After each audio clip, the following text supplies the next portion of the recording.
How to convert TikTok Paylater to Gcash. Hello everybody, welcome back to our channel. Today in this video we will be guiding you through on how you can convert your TikTok Paylater to Gcash. So if you're wondering how you can do it, these are the process you may follow, which is super simple. So let's just get ahead with the process. So first of all, go ahead and open up your TikTok application and make sure you're logged in. After that, you can head over to your profile tab at the bottom right corner, and you can go ahead and tap on the menu bar at the top right corner of your screen.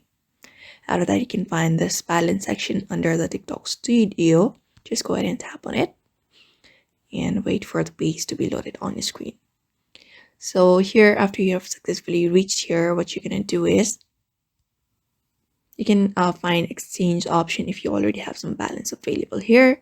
So you're gonna go ahead and tap on the exchange, and you're gonna add it to Gcash so that you can find it on your Gcash, and you can convert your Gcash you can convert your TikTok Paylater to Gcash.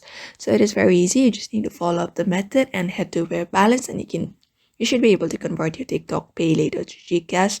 So that is it. That's it. So if you found this video helpful, don't forget to give it a thumbs up and subscribe, and leave a comment if you have got any questions below, and I will see you in the next video.